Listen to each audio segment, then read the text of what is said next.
Hello everybody, thank you for tuning in to ChannelBK. My name is Brian. I know it's the new year and we're getting classic reviews. Again, schedule's all crazy, but it's okay because you're still getting them. You're still getting the classic reviews. We're gonna open this year strong. It's gonna be crazy with the debut of Patti Smith. Horses. Patti Smith, legendary singer-songwriter, musician, and poet, born from Chicago, Illinois, and originated from New Jersey. And at the time of recording this, it's wrong. But currently, as you're watching it in 2020, this is going to be the 45th anniversary of this album this November, which is huge. And it is monumental for such an important album from Patti Smith and her discography, for music in general, and obviously more specifically for punk rock music too. And she got a little bit of help from this record as well. It was produced in Electric Lady Studio, which is Jimi Hendrix's studio, and it was also produced by John Cale. I believe that's how you say his name. Again, you guys are going to butcher me in the comments, so I don't care, who is originated from the Velvet Underground. Now, when I talk about all these things about this album being so important, a classic, a huge monumental moment for rock music, what do I mean by this? Well, Patti Smith is a very unique and interesting voice. Like I said in the intro, she's a poet.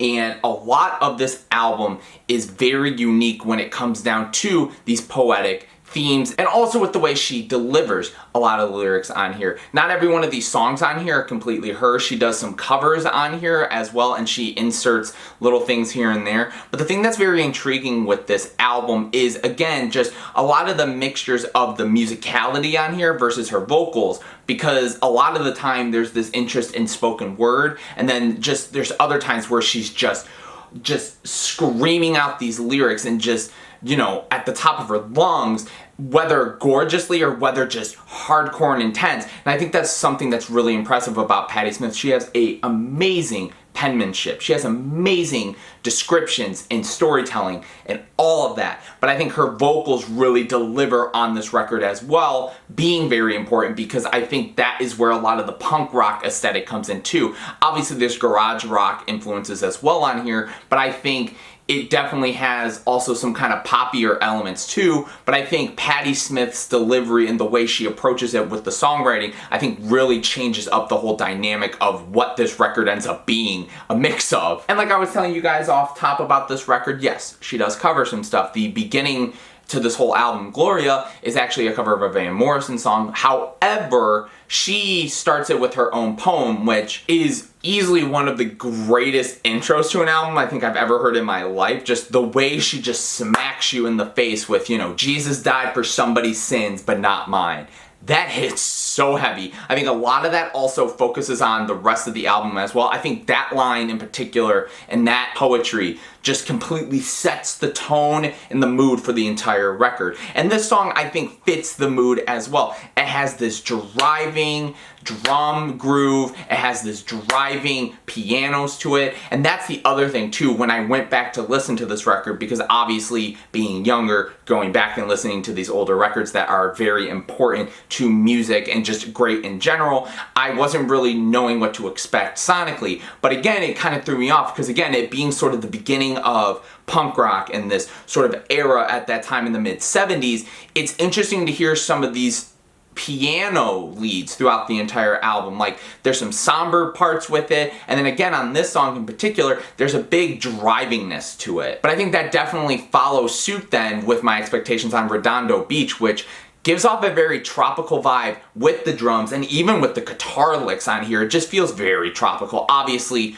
from the title of the song, but Patti Smith writing the song as an inspiration of her and her sister getting into a fight. Her sister leaves, she goes and writes the song, her sister comes back thankfully alive, but the song is sort of what would have happened if she didn't make it alive. It's about this woman who gets in a quarrel, she leaves, she drowns, and everyone's talking about it. Patti is sort of in distraught about it, and it's this gorgeous song with such a weird vibe to it, and it's very expertly crafted too. Birdland is the first track on this entire album that is over 9 minutes, along with another song later on in the album, but this shows sort of the epic proportions of what Patti Smith can do. It's very minimal. There's just a somber piano. I will say as the song builds, it gets bigger and more grand and just epic, and Patti Smith's vocals go all over the place. She just starts spazzing out, which is incredible, beautiful, and just again, very just tension building as well. And this song is actually very inspired story-wise by this guy Peter Reich and his father Wilhelm Reich, as the book being the Book of Dreams. The book is sort of about him and his father who passes, and he sees like a UFO come and take him away, and then he learns by the end of it it's just actually a bunch of blackbirds.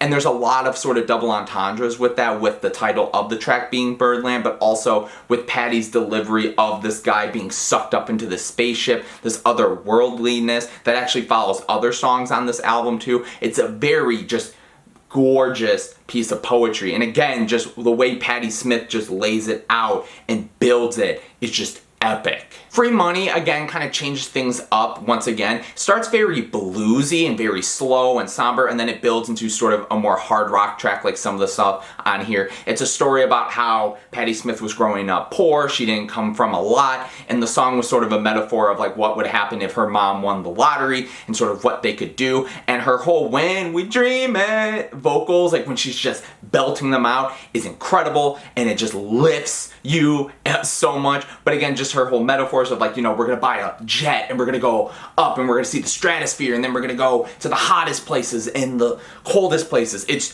just Patti just takes you all over the place through this story, and it's incredible. Kimberly follows it up with, again, another song about her family. This is about her youngest sibling, and this is, again, a kind of sweet, emotional song. And again, the whole concept of their whole family sort of being like, we're gonna raise this child. And it's a very sweet song. It's talking about, you know, the innocence of this girl.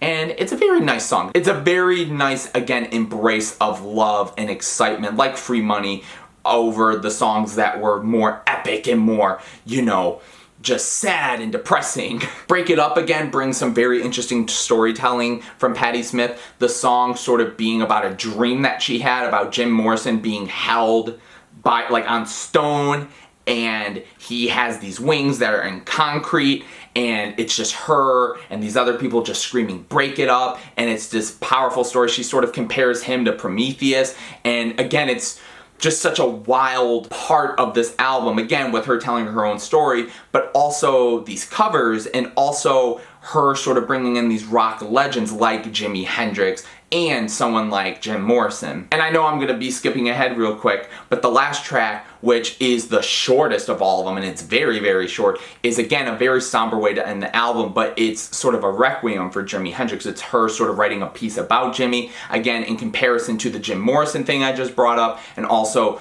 where she recorded this whole album. It's again her way of honoring her heroes, and sort of the fact that she wasn't able to do as much as she wanted to with her heroes. And again, it's just another really emotional piece, and she quotes Jimi Hendrix lyrics on here as well, and again, it just sort of hits you in the face. It's really well crafted. But obviously the most epic track on here is Land, which is phenomenal. I think this is easily my favorite track on here. It's the hardest hitting. I just love, again, just the pianos and the drums and the guitars and the bass. Everything on this song feels so epic, but it's fun, and it builds and builds and builds. Again, there are some parts on here with the piano that just like, it just feels like improv jazz sort of stuff. It's really, really incredible. She actually includes inserts of Land of a Thousand Dances in here, obviously, as I was saying, the whole her covering stuff and whatnot. And this song is sort of a huge piece of poetry that is based off of her taking hallucinogenic drugs. That is a very fun word to say, but sort of that whole metaphor and just what happens during it and her recounting it.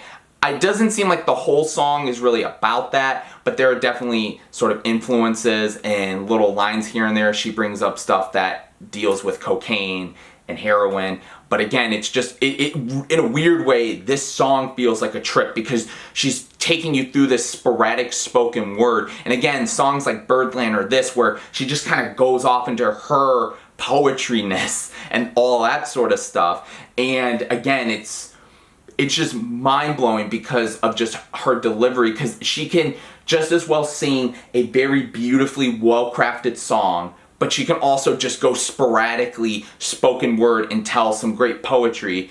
And again, it's incredible, and it definitely is a huge significant piece to this album, filled with emotional tracks and tracks about her late legends, and also just these epic punk rock songs where her just like going off into these tangents of these incredible lines of poetry. But yeah, honestly, at the end of the day, this album fucking rocks. It's awesome. Patti Smith is incredible. I think there's so much about this record that you should just love. Like, I think it brought a lot to the table, and definitely what she did on this record, because again, I wasn't expecting it to kind of be very different. I thought it was gonna feel one note, one focus, but again, it kind of takes you down a lot of different paths on here, and that is just showing you how awesome Patti Smith is, how creative she is, and again, it just sort of leads you to believe she could kind of write about anything, and obviously down the road in her career, she was able to sort of expand on those ideas and definitely do more with them without music, but this piece of work's incredible, and there's a reason why she's in the Rock and Roll Hall of Fame. It's just because of this album alone, honestly. Yeah, it's incredible, and this album is a classic for sure. So please, if you guys have listened to this record, tell me what you think about it in the comments below. All that sort of stuff. We have a great week of classics for you guys. If you like this, please like and please subscribe. I don't say that a lot, but I like saying it on the classic reviews because I know I get a lot of people watching it. I hope you guys watch the other classic reviews and go back and check out all my other ones. But until then, guys, thank you for tuning into ChannelBK. Or thank you for watching. Thank you for tuning into ChannelBK. Peace out, guys.